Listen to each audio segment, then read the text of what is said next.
Sige anak. Mag-ensayo ka na mag-ensayo.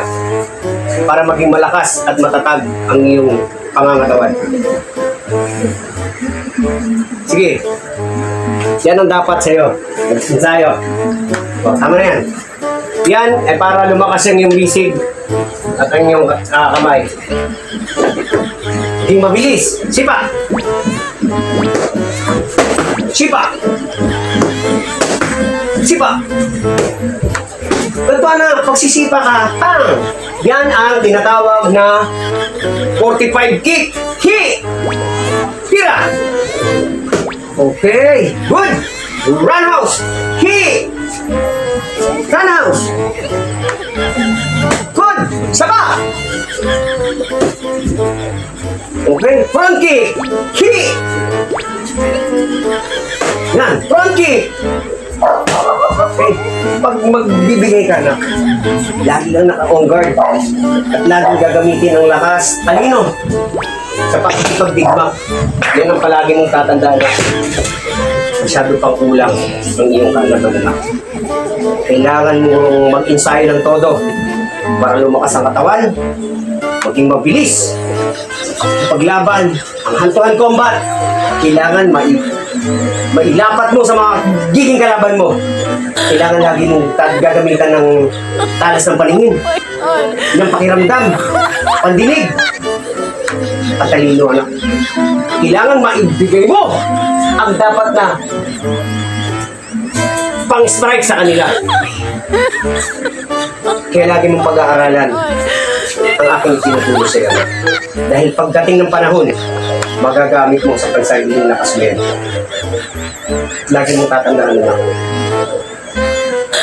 ang pakikipaglaban ay hindi ginagamit sa marahas na bagay.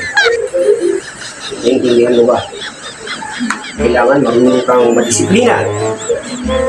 Hindi lang lakas ang kailangan natin. Talino. Marami pang kulang sa iyo. Kailangan mong pag-aralan. Kailangan mong tignan kung paano ko ginagawa ang aking pakikipaglaban. Kaya mo, anak, darating ang panahon. Pero sa ngayon talaga, wala pa. Marami ka pang kakainin bigas bago mo maabot ang aking kaalaman. Naintindihan mo? Anak, kaya na tayo. Sando ka na ng pagkain at kakain na tayo.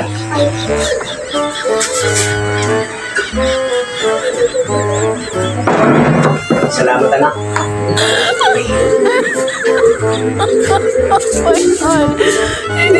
Salamat. Ulam natin, anak.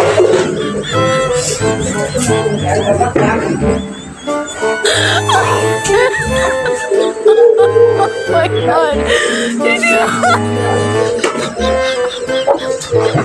Ano yan? Bigas. Ba't bigas sa'yo? Ang pagkain natin kanin. Patutunawa ka ba yan?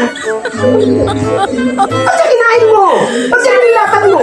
Sabi mo, di ba kailangan ng kumain ng marami bigas? Nagsisimulan ako kumain ng bigas. Para bukas, malakas ako. Hindi, anak. Ano sinasabi ko? Oh my God! Katagalang yung kasabihan ng matatanda. Para maamot mo, marating mo yung narating ko. Marami ka pang bigas na kakainin, pero hindi bigas talaga. Kain mo, lutuin pa natin. Ano ba naman yan, anak? Mabuti pa tawagin mo yung ate mo. Tawagin mo, kakain na tayo. Talaga ito. Ano yan itong bata?